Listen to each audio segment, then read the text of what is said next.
What's going on?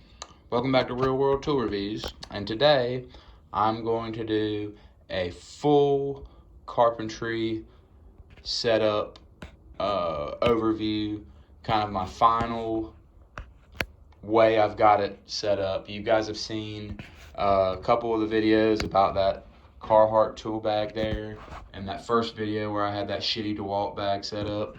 And here is, I just wanted to do, because those two videos, a lot of people gave me some really good feedback and were interested in it. So I figured I'd do a full overview. I'm really super happy with the way that this setup has turned out. I do this stuff all the time. I was doing it today, like a bunch, and I was just like, damn, I'm so happy with this setup. So I figured I'd make a video about it, including the power tools and stuff too. And I've got some new stuff in this bag, and I've got this bag set up where it's perfect for what I do now. So I'm going to start with the power tools because I haven't shown any of these in any videos. These tools are great for what I do in terms of carpentry repairs. I seem to be the guy to call around town when you've got a damaged rental property with, kicked in doors or baseboards that are all bubbled up with cat piss or, whatever the hell bad that's going on in these rental properties. I'm the guy to call if something bad happens. And also, just my main thing at the apartments is just constantly fixing stuff, rotten door frame, like patio door frames and stuff. I'm always fixing them. And also just trimming out houses. Like, I'll take some old trim out and put in some new stuff, and when people are renovating and stuff like that. So these are the power tools I use. Now, these two are super important trim carpentry tools. Like, if you do that, you got an oscillating tool, and this 20-volt DeWalt is just awesome. The blade change is amazing. You just pull that little thing up and put it in there. It's awesome. I love that. And this one is not the speed selector one. This one is just the variable speed trigger, but I like it because it gives you a little bit, like, you can just start kind of feathery, slow, and then ramp it up. This thing's awesome for cutting out rotten pieces of something and, just cutting out a bad part so you can replace it with some good wood, or reaching in somewhere and cutting a nail that you can't get to, just cutting a little bit of something off of a piece of trim to make room for some new floor.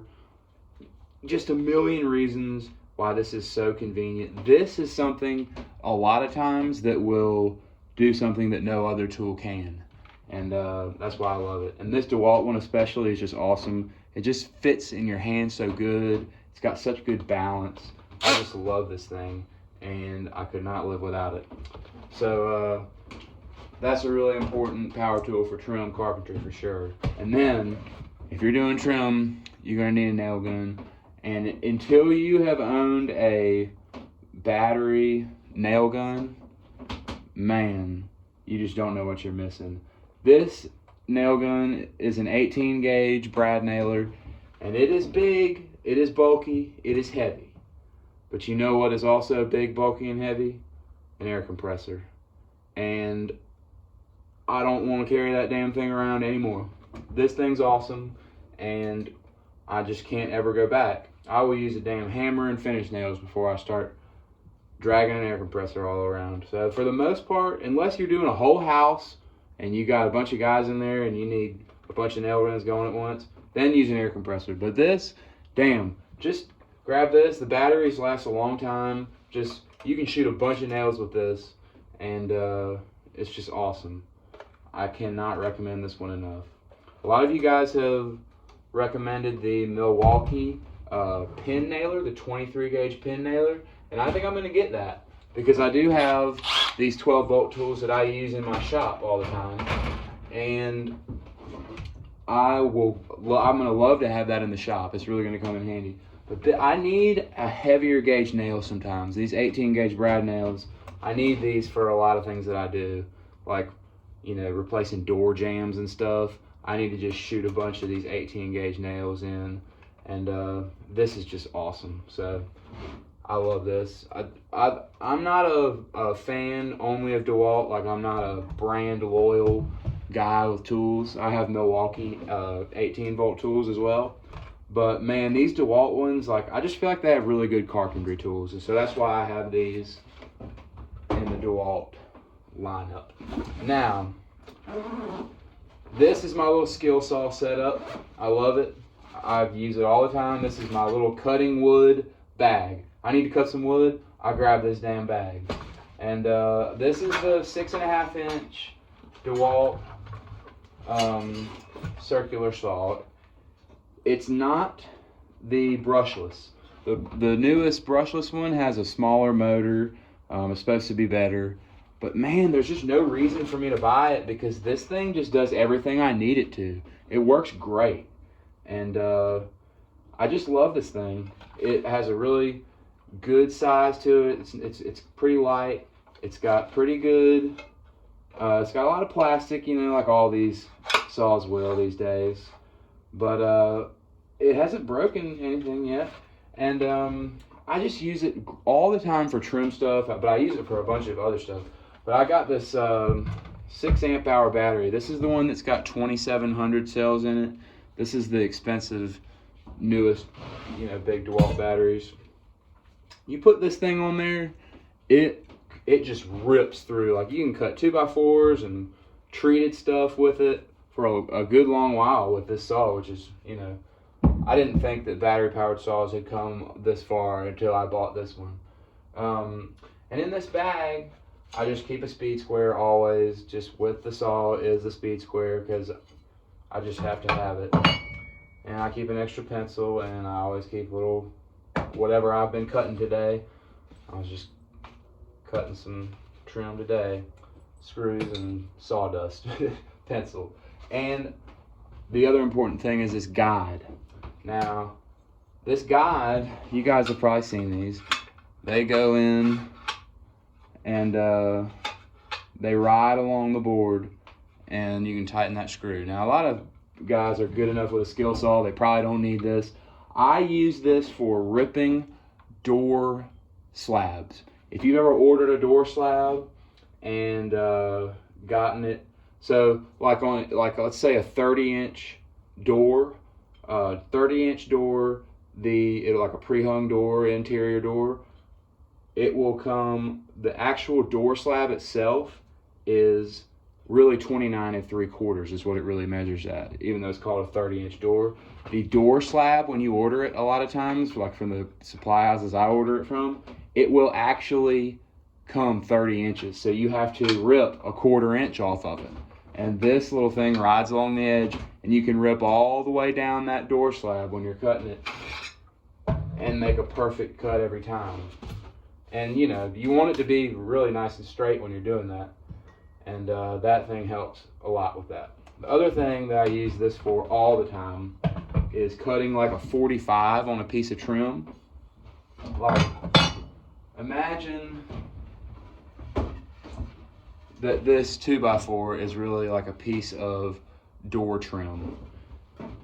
And I don't want to go to the damn miter saw. I don't want to go downstairs, set up the miter saw, and cut the 45 for this one piece. I will take my speed square, mark my 45, and then I'll use the square as a guide, and I'll just cut along that line using the square as a guide, cut up there with the saw, and it'll cut a perfect 45 on a piece of door trim all day long. So that's just little stuff that comes in handy, man, when you're trying to fix stuff in apartments on the 3rd floor or just anywhere, you know. I mean, that is a really good way to cut a 45 on a piece of door trim. Like, a lot of miter saws aren't even that accurate, and that's really actually very accurate. So that skill saw is one of my favorite power tools ever. I love it. And I love how I can have it in this little case. I've got all that, just a wood cutting setup right here. So, that's the 3 power tools I use all the time. And then now I have got this bag set up really, really nice. I'm really happy with it. It's just perfect. So, I try to keep the outsides not that packed, because especially these bottom ones, they poke out in my truck and get caught on stuff. And there's a bunch of pockets on the inside, as you can see. That's my favorite part about this bag, is it's got good pockets on the inside. So, the first thing I do usually when I roll up to a job is I'll take this caulk gun out, because I'm going to be caulking at the end. Like the stuff I keep in the middle here is just stuff that I know I'm going to use. So I take this drill out because I know I'm going to use that. The stuff laying down in here is just like easy access. Got my pry bar and my hammer. So this is my S-Wing 15 ounce. This is just an awesome all-around hammer. I love this damn thing. It's a beast. It's got a good straight claw. It just has a real good balance to it. It's one of my favorite hammers of all time, and it's perfect for doing this stuff. Now I just got, my flat bar. I don't even know what brand that is. And then this is the only drill that I keep in here now, because if you've seen in my other video about it, I got rid of the other drill. I had this drill, actually, that lives in the shop now, was in there. And I got some new drill bits to work in here, and now I don't need it. This caulk gun is just, it fits in here, and that's awesome. And then I pull out my favorite kind of case for this. This came in a Milwaukee pack out box, and I moved it to this thing because it worked perfect. So this is just a long case. I got, a little level, shims, extra pencils, the 7/8 spade bit, which is what I use for drilling all the deadbolt holes. Like if I replace a door jamb, I got to put a deadbolt hole in there. This is what I use for that, and for the latch hole. Extra nail gun, extra nails for the nail gun, screws, nail punches. Really important to have your nail punches when you're doing trim. Some Torx bits. I keep a T25 because I run into a lot of T25 deck screws that have been put into like patio door frames. And a lot of times they're real full of paint and real sometimes they're even stripped out. And I found that a T20, when a T20 works well for a T25 screw that's full of paint, because you can kind of tap that in there, and it'll catch onto the paint part, and it'll get it out.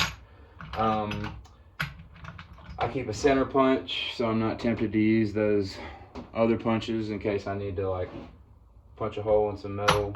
And I got a little metal drill bit too. Just a bunch of extra little shit. And then this is that little drill chuck. And I got this. This was all part of my master plan to only have one drill in this kit. I got these new drill bits. These new drill bits fit down in there like that. And they are the brad tips that have the impact shank. And they're awesome. I've been using, they're the Nico stubby brad tip drill bits with the impact quick change on them. And they work great. I use these drill bits for most of my drilling now for little holes doing this. But if I need a longer one, I can use this drill chuck. It goes in the impact. And now I've got a drill chuck in the impact. So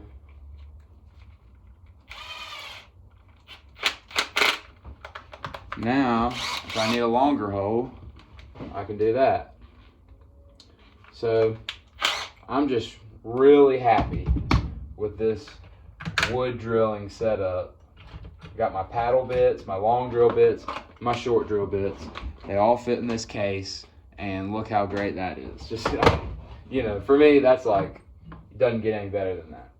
And then I got my little, one of these little Dasco pry bars. I love these. Extra pencil, and then I got this little flipper. This is an old Vaco. I love this screwdriver. It's awesome for taking off like locks and doorknobs and, you know, hardware and stuff when I'm doing this kind of work. It's got this great little flathead. This flathead actually fits a lot of old like hinge screws that are flathead, full of paint and stuff. This thing I can stab in there. It also makes a good little makeshift paint can opener, pry bar type little thing. This is a solid little thing. I love this screwdriver. I hope nothing ever happens to it. I found it one day and I just loved it ever since.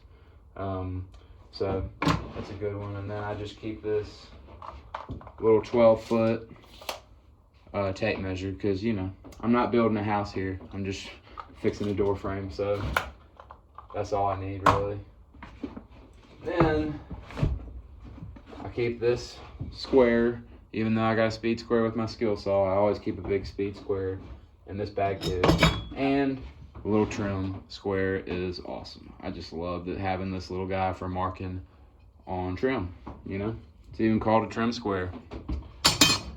It's awesome to have gloves in here in case I need to pick up a bunch of stuff, you know, that's gonna get splintered. I'm gonna get splinters, you know, picking up a bunch of old wood, whatever, handling a lot of lumber and whatnot.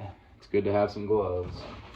And then I keep this Milwaukee knife with the extra blades just for, you know, cutting all the caulk and stuff when I'm prying off a piece of trim. You always need a utility knife when you're doing trim, trust me. And then these are just some extra Diablo oscillating tool blades. These are the best blades you can buy for the oscillating tool. There's a lot of shitty blades that cost a lot of money for the oscillating tool. Get the Diablos, they're the best. Then just the inside is where I keep my pliers and stuff. A tube of caulk fits in one of these pockets, which is awesome. I use a wire nut, the red wire nut, to keep my caulk from drying out. A lot of people use a screw or something and it just doesn't work. But this wire nut works great. And I like to use just regular, like window and door, Alex Plus with the silicone, like plus silicone. It's acrylic still, like it's latex, but with the added silicone just makes it a little bit more durable, I think. So, but it's still easy to work with. You know, it's not like silicone-y, really terrible. Some of that stuff is terrible to work with. And then I've got my long Nipex cutters. They live in here now, and this is where they need to be. They cut nails so great. I can fit them in somewhere and cut nails. They're just awesome. They cut the shit out of nails and anything else that they need to cut. Broken door hardware, I've cut like pieces of metal that I need to cut to get that stuff out. It's just awesome. These are just awesome cutters, and this is a good place for them to be. And then these are my favorite tear shit up pliers of all time. They're the channel lock rebar pliers.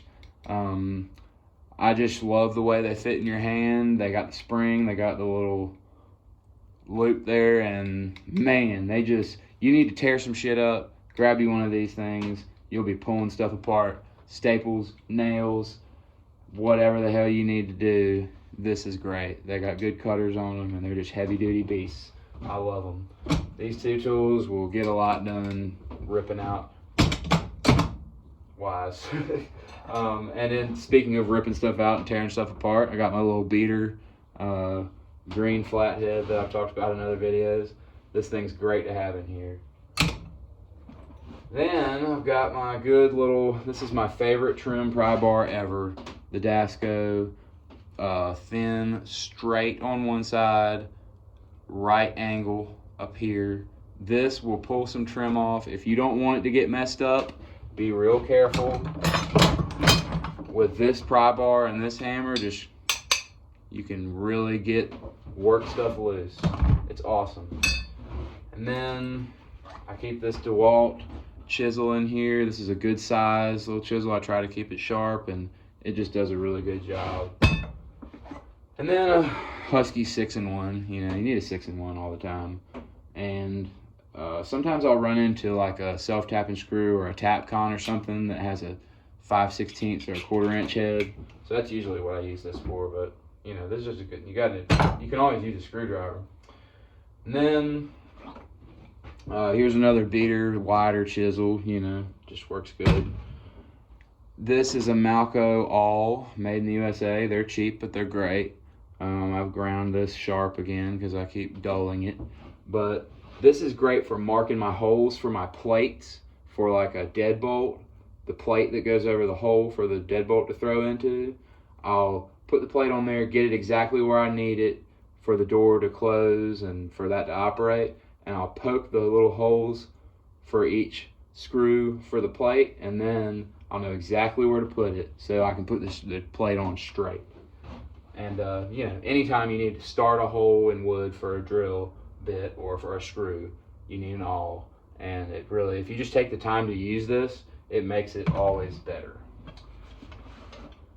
And then this is a good pry bar that I've bought recently and I've been enjoying. This is a good curve shape made for kind of trim work, and then this pulls nails, you know. It's a really good pry bar. And then these are some vice grips that I got recently also. They're the big, flat, wide jaw vice grips. So they'll clamp onto some stuff and tear it up. I haven't used them a whole lot yet, actually, but they're good. You know, they're not the old made in the USA vice grips, but they're still vice grip brand, and they're pretty good. I mean, they're a good pair of vice grips for sure. And then engineer pliers. These are awesome for your stripped out screws. They got these teeth on them. They fit around, bite around a screw. I run into a lot of old rusty stripped out screws, especially in patio door frames and stuff, where somebody stripped it out when they were running it in when they installed it. This thing bites onto those screws and gets them out real easy. Here's my Craftsman channel locks. I threw them in here for the time being, and they're great. They're just, you need a pair of channel locks and a 6-in-1 pretty much everywhere all the time. At some point you'll need it, especially a lot of times I'll be doing this and something else will happen that I'll need to fix, and I'll need like these two things to do that, so they're in there too. And then I got my cutters. These are the Nip-X-N nippers. They're awesome. They took me a little while to get used to, but they pull nails out great. They cut nails great, and they're a good little makeshift hammer if you don't want to reach and grab your hammer. They're awesome. And then it's good to just have a ruler. Like, it's good to have an old school ruler. And I try to usually have more than one of these in here, because if you run out of shims, guess what? There's another shim. So they're good.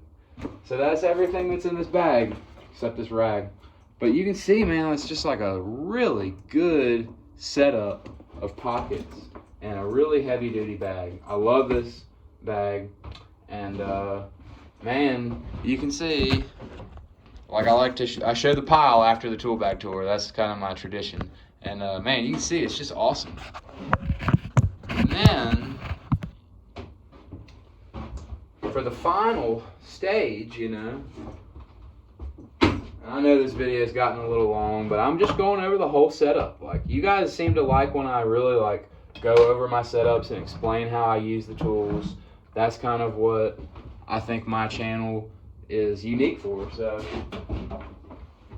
I'm going to talk about my little paint box. Now, this is, if you work at apartments, then this is what I would suggest. I would suggest you get something like this, because you can put the paint that you use the most in it and some little paint tools, and it makes painting a little bit less of a pain in the ass if you have a good setup. Like, because painting sucks if you just don't have everything set up right.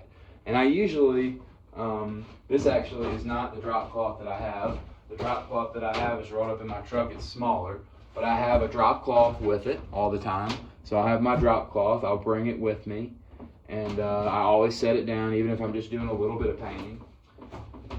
So in here I have my paintbrush that I always wash off after every time I use it and wrap it back up in its little cardboard thing. And I have a couple putty knives and stuff. Sometimes this is also kind of like a little kind of drywall. If I have to do a quick little patch and then paint, I'll grab this box. This rasp is amazing for if you cut drywall, if you cut a square out of some drywall, you know, you need a rasp to make it perfect, to make the piece fit back in. And then here's a little paint can opener. And then I keep this Milwaukee knife in here because it has this little screwdriver in it. So I'll take this sometimes and I'll go to paint a door or something, and I'll need to take off a lock or a doorknob or a strike plate or something, and I'll just use this little screwdriver to do that. And then I'll also have my utility knife, because I always need a utility knife, and you know, I can take those plates off real quick and paint, and also have a knife in here, so I figured that was a good place to put it. And then I just keep these little Tupperwares that have paint in them, you know. And if this is really just for if you work at a place that uses the same paint. So in the apartments, I've got wall paint that I use, you know, the flat wall paint. I got trim, you know, semi-gloss trim, and then K&B, kitchen and bath, semi-gloss wall paint for the kitchens and the bathrooms. So that's just the final thing, you know. You fix your shit, you tear up all the rotten shit, you put in nice, good-looking shit, and then you come back and you paint that shit. So that's the full carpentry repair setup. I really went all in for this, so I really decided just to go in depth, and because I think you guys seem to appreciate when I go in depth, because I think it's important to like actually explain what each tool is used for and why the ones I have are good. Because if you're watching this channel, you're watching it to see like maybe how these things are actually used in the real world. So that's why my channel is called Real World Tool Reviews, and that's why I do this, is to maybe try and help you guys out, and I also do it to learn from y'all. So that's the full trim carpentry setup, and as always, thank you for tuning in and watching one of my videos.